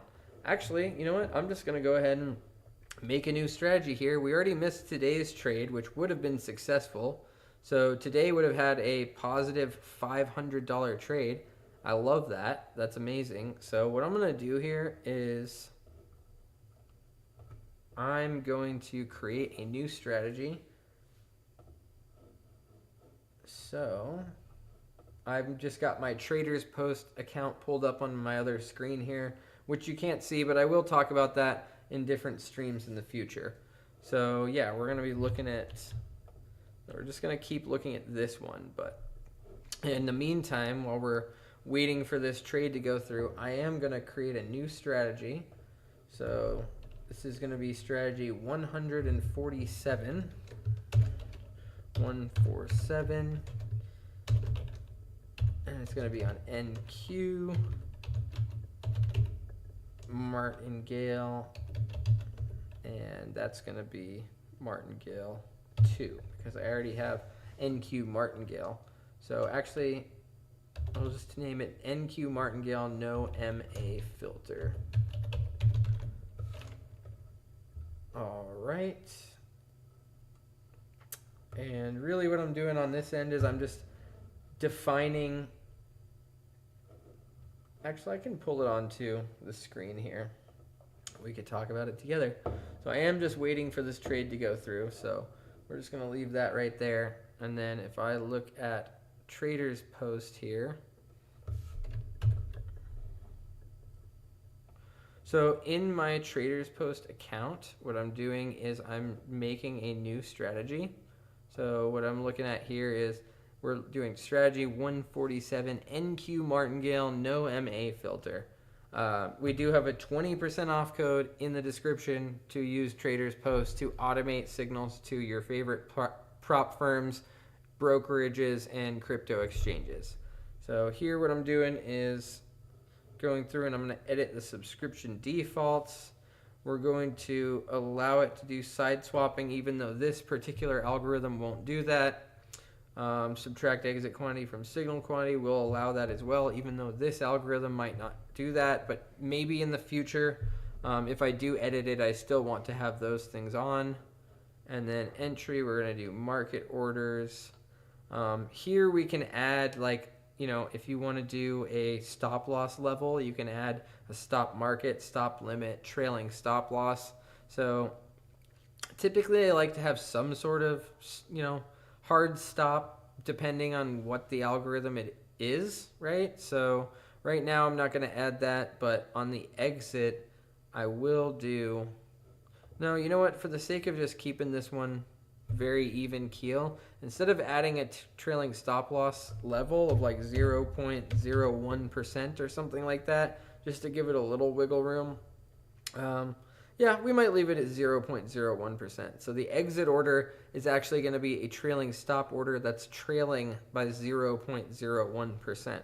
So it's going to give it a little bit of wiggle room where it's not going to like completely take us out of our position, but it'll give it the ability to run to one side or the other. And so we'll leave it like that. We'll give it retries. So it can retry up to 5 times with a delay of 1,000 milliseconds in between each retry. I like to use this on every single strategy just in case, because in the algorithmic trading world, you can have a lot of stuff going on. As you saw, we have algorithms on Bitcoin, Ethereum, Solana, so on and so forth. So, you know, the Mag 7, all kinds of different assets, gold, ES, MES, the Swiss franc. We have algorithms running on all of those, right? So here we want to, you know, just make sure that since we have a lot going on, that it's going to go through for the most part, right? Very, very seldomly does it even use this feature, but we're just going to want to let it retry anyway. Okay, so that's good. So yeah, I just added a new strategy. And what I'm going to do over here is let me save this. And then that's going to create a webhook. So now what I'm going to do on TradingView is I'm going to create a new strategy. So with, oops, not that one. We're going to go back over to this chart. So this now is going to be NQ with no MA filter, which produces a pretty good looking result here. So NQ with no MA filter. So what I'm going to do is come over here and we're going to go just double check. Yep, 7. How I like to do it is I set something different from one strategy to another. So we're looking at 7 here.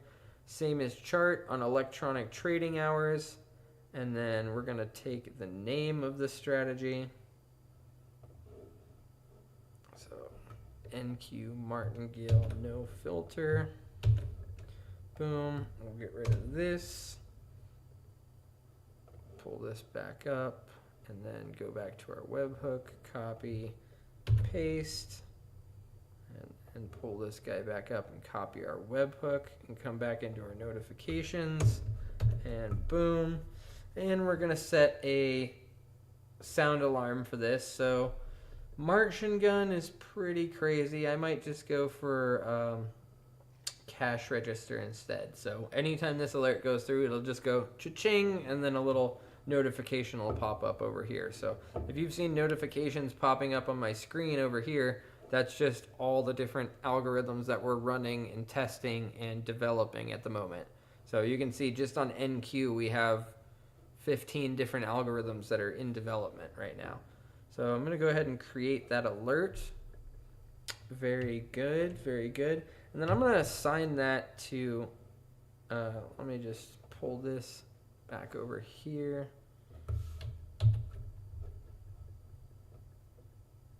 And let me just put everything back here while I'm talking about it, just so everything's nice and organized.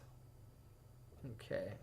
And what I'm going to do is I'm going to assign that to a 50K account that I just started here. So actually it was running on our other NQ Martingale strategy over here, which I have multiple accounts on at the moment.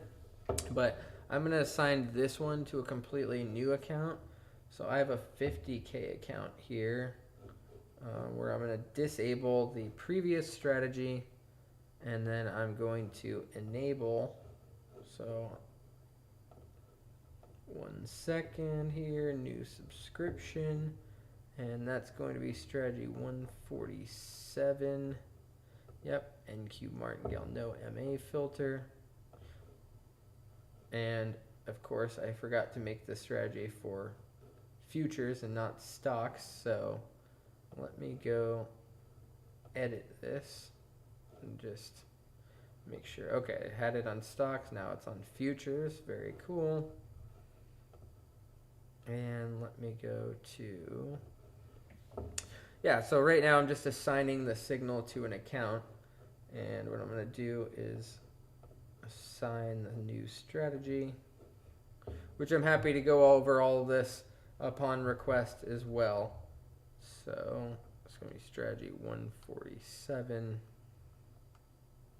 2, 3, 4, 5, 6, 7. Yep.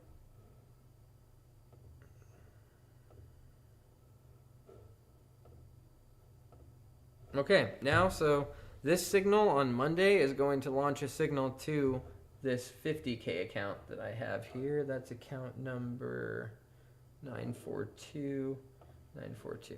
Yeah, so this fresh 50K account that we're looking at right here is now going to be receiving the signal from this NQ strategy that we just edited with no MA filter. So today, if it had gone through, would have had a positive 533% trade.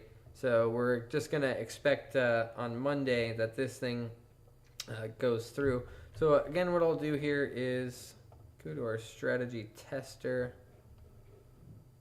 And this one, I guess I'll move this chart back. Okay, very good. So now the two that I have going to accounts out of these 6 that I've been developing, so 6 versions of the same strategy. I got one right here which has the MA filter, and then the second one which does not have the MA filter. So yeah, this very cool. Discovered something new on the stream. So I'm really hoping to get the community involved, community engagement. It is absolutely possible to automate your risk management using TradingView scripts and indicators. It is absolutely possible to automate your prop firm challenges, your prop accounts, your live prop accounts. It is absolutely possible to send these signals to cash accounts, right? All of that is possible. And that's what I'm here to teach my fellow man, is teach a man to trade. Give a man a trade, he'll trade for a day. Teach a man to trade, and he'll trade the rest of his life. I am a firm believer in mathematics and automation technology to take the human emotion out of the equation, and that's exactly what I want this channel to be about, is taking the human emotion out of the equation to build and grow and succeed together, right? So it doesn't look like we're going to get this trade anytime soon. I mean, we have to be on one side or another of this green line. Well, actually, so yeah, the MA filter is the white line, and then the green line, actually I think the green line might be the VWAP, volume weighted average price filter. So just while I got you here, might be ending the stream in just a few minutes here otherwise. So what I'm looking at is this VW, no, is that it? Let's see. Close on VWAP cross. That's not exactly what I was thinking. So it might be this filter by trend. Let's see if that removes this green line here.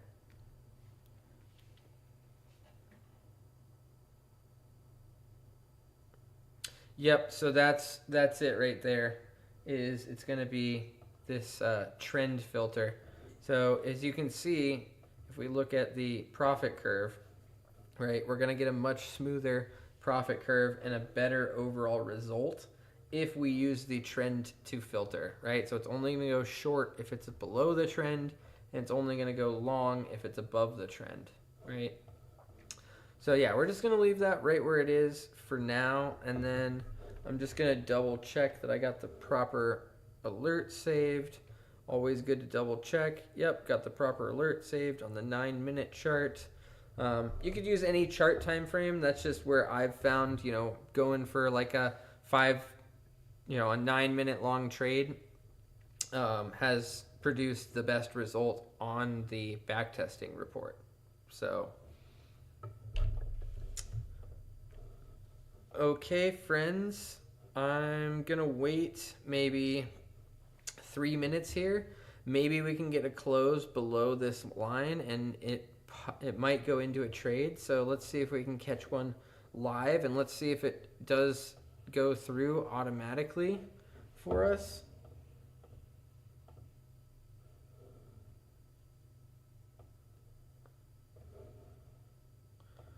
Okay. So hopefully what we can get here is a signal, because it may, in the next 2 minutes here, maybe breaking below. And you can see yesterday the first candle that broke below was where our trade entry happened. So if we do get a close below here, below about 25,651. So if in the next 2 minutes we can get a candle close below this level, I do believe if it's a strong enough candle close below that we might get our signal for the day. And I just want to double, triple check and just make sure that this signal is, yep, all the signals is assigned to the proper strategy and the proper account. So yeah, we're just waiting for a live trade to go through here. Again, if this candle doesn't close below, maybe ending the stream here since we have been live for about 2 hours now. And I may be starting the streams maybe like 7, just so that, you know, if we can catch these live trades together, it's not 2 hours into a stream. I've noticed when I watch streamers that I like the streams to be about an hour long. So if that's the case, just let me know, and I would be happy to. I'm actually going to pull this trade up, market unit. Okay, just in case it doesn't go through, I'm going to try and take it manually here. Yesterday I scrambled a little bit, but today I'm just going to, if it doesn't send the signal, I'm going to enter the trade manually, and I'm going to do that right here in TradingView on not this account. Nope. There we go. Okay, so let's see if we can get this 30 seconds here.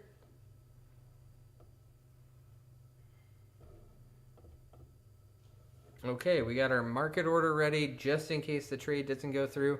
You know, it's not that you completely rely on the algorithm. The algorithm is the set of rules that we're looking for to take a trade. It's just like any other trading strategy, but we've defined those rules mathematically and we're taking the trade automatically. That's the goal, right?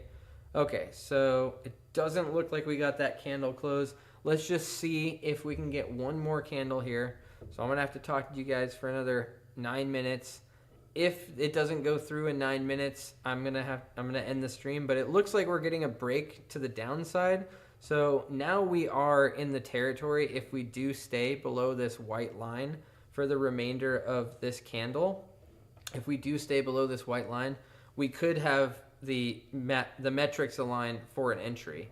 Again, if we look at yesterday is a perfect example because the very candle that broke through is the candle that it went short on. Let's just look at that maybe on a couple of others here. So yeah, day before yesterday, you know, it was already firmly below that level. So it was able to take a trade whenever the metrics aligned. And then yeah, same thing here. So it was able to take a trade because it's above its moving average filter. So we haven't been above, or you know, we haven't been below our moving average filter with a solid close, so it hasn't been able to like enter the trade as we want it. Let's see, what do we talk about here for the next 7 minutes? We could look at some other algorithms that I'm working on at the moment, one of which being this Swiss franc algorithm. So this Swiss franc algorithm's been doing really well, and let's see, yesterday we had a $1,500 gain on this one. So this algorithm, which is one of the algorithms that'll be releasing pretty soon in the next like couple of months. I have several different versions of this algorithm. This algorithm uses Renko candles, so you can't really rely on this backtest report too much. It's all about forward testing with these things. But what's really cool is on these ones, you're looking at units of volume instead of candles. So each box in Renko has a unit of volume. And in this instance, I'm using size 0.0006. So any days like yesterday that have a long defined move, this was a $1,500 day, right? Day before yesterday was about a $500 day, or maybe a $300 day.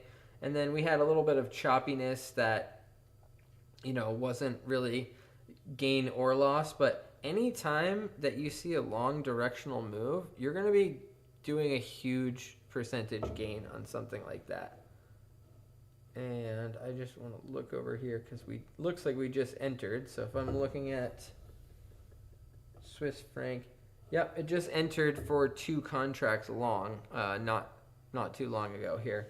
So let's see, it entered this trade at 7:02 Eastern time. So yeah, it entered at 7 o'clock Eastern time about an hour ago. And since then, it hasn't printed a volume box in either direction. Overnight trading, is typically a little bit less volatile.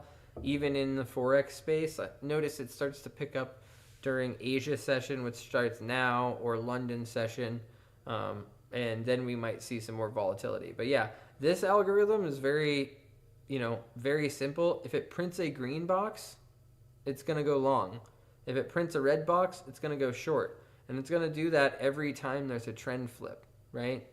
And we have this on the 5-second chart. So what that means is if one of these boxes is printed for 5 seconds, right? It has to be a full 5 seconds that the box is printed. But after a full 5 seconds, it's going to print a box in the direction that you're looking at, right?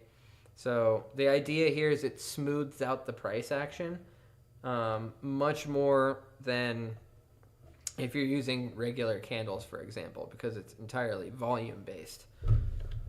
We could look at that, and then another one I'm working on here is using the same strategy but on regular candles.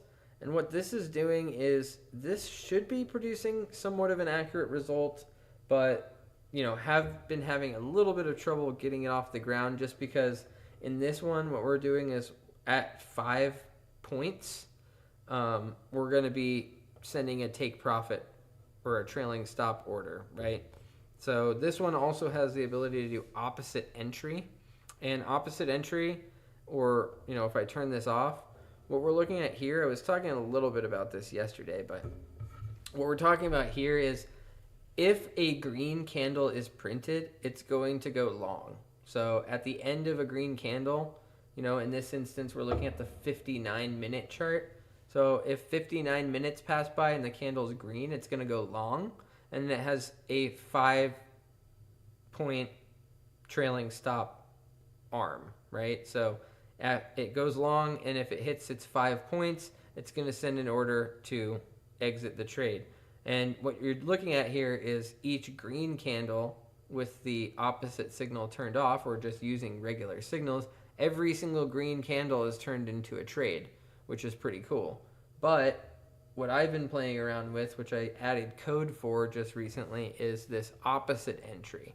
So instead of going long on green candles, we're going short on green candles, and we're going long on red candles.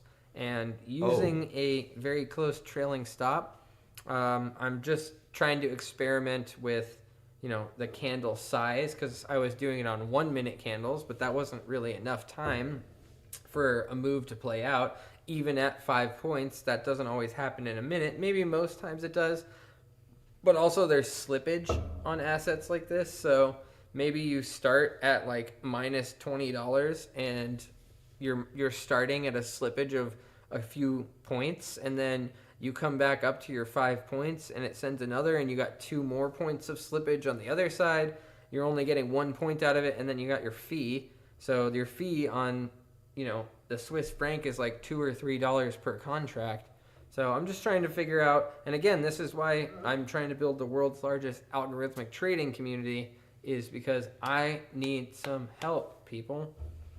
I need some help. I can't be testing every single asset all the time. I do this 12 hours a day sometimes, 16 hours a day sometimes, of just testing out different configurations on different assets. But imagine if we had all of our brains working together, finding the best indicators, the best strategies, the best methods, and sharing that with our fellow man, and just making it as easy as possible for people to manage their risk by using automation, instead of having to sit and analyze the charts at all points in time. You can use an automation technique to take the emotion out of the equation, so that you're not When you first start trading, let's just talk about trading mindset. When you first start trading and you don't have an idea of like how to manage your risk, it's very easy to like blow through prop accounts or just get completely wrecked using leverage and things like that, right?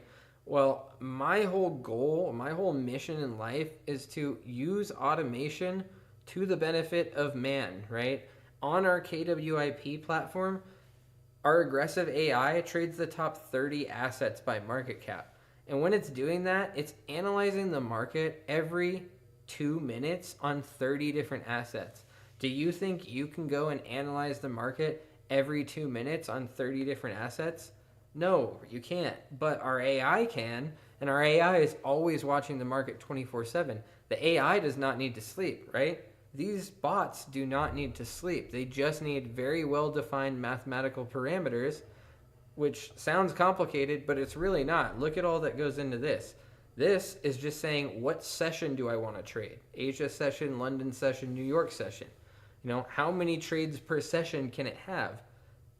Does it trade on the candle that's printed, the color that's printed, or does it trade the opposite of that, right? How far away is our trailing stop loss? How far is our offset? What's our stop loss type? That is a very, very short equation that gives you a lot of handle on a lot of different type of market scenarios, and you can apply this type of method to any asset, right? So this is a very short script that I'm going to be publishing here, and several different versions of this script that are super simple. And, you know, if we can produce anything like this result, you know, I think I have $1 per contract here. So if, you know, we might determine that the slippage is a few ticks, right? And the commission is like $2 or $3, depending on what asset you're looking at. You can program all of that in here, and you can get a reasonable expectation from your strategy overview, right? 85% of the time, it works every time, right? That's the goal that I'm trying to get to with these algorithms is, one, building the system, two, defining the parameters, and three, being able to automate that. And if we can get anything close to this max wins in a row 83, max losses in a row 84, and get up to this 85% profitability, oh my God, we're going to be printing cash. So, you know, that's why I'm trying to build the world's largest algorithmic trading community. I believe everyone should automate their risk management, and that's just how I see it. Okay, so we did print another candle. I jabbered on for more than 9 minutes, so glad that didn't go through yet, but it looks like we might be getting that breakdown now. So 7 more minutes here. Let's look at the time. It's 8:07, so 8:14 is when that's going to go through. 8:15. Let's just take a second. Yeah, so at 8:15. Okay, so let's talk about some of the other algorithms, right? Let's talk about this one. I call this one Tesseract. Tesseract is using one of the algorithms in our description below. It's using UTBot 2.4.2. So if you're interested in getting a hold of UTBot 2.4.2 and trying to put this thing to work on futures, stocks, crypto, you know, all of that is totally available, and we have a community algo configuration document with tons of different configurations that our community has come up with. You will get access to that by requesting access to that in the support channel in our Discord. But this is very cool. You know, we're using this on Renko candles at the moment. So on Renko candles, you really can't expect this to be your exact result, but it's a good way to just give you an indication of, hey, maybe I'm on the right track here, right? Renko candles do not produce accurate results in the strategy tester, although, like I said, they give you a good indication of where the strategy might be going, right? Because basically what we have going on here is we're interpreting it using Renko candles, and what we're doing is we're entering with 10 contracts, and we have a take profit levels, right? So if I just come in here and let's go ahead and edit this guy. Okay, so yeah, if I'm coming in here and editing our strategy, right? What we're looking at here is we have our entry strategy, which is based off of the 15-minute chart. And then we have no additional entries in this one. We have our exit strategy, which is based off of the 1-minute chart. So our exit strategy is going to, let's go ahead and stylize this a bit. Signal labels. Okay, so yeah, if I turn our signal labels on, we can see what each signal is telling us. So let me go back to our settings, inputs, there we go. So here you can see TP exit from short. So that's using the exit strategy to exit on when the strategy, on the 1-minute RSI being at 10, if it goes below 20 or above 80, that's going to send an exit signal, right? So you can see we had a really strong bearish push in which it was below 20 for an extended period of time, and we had 1, 2, 3, 4, 5, 6 take profits, and then our trailing stop loss level trailed it down, and we have our stop loss set to 1 bar. So if it goes 1 bar in the opposite direction, it's going to stop it out, right? Which you can see an example of right here. So we exited, we went one bar, which didn't quite hit the stop loss, and then it went above the stop loss. So 2 boxes above our entry was where our stop loss was, right? But you can also see we have our trailing stop loss, so TSL, based on ATR, level of 2 with an offset of 15.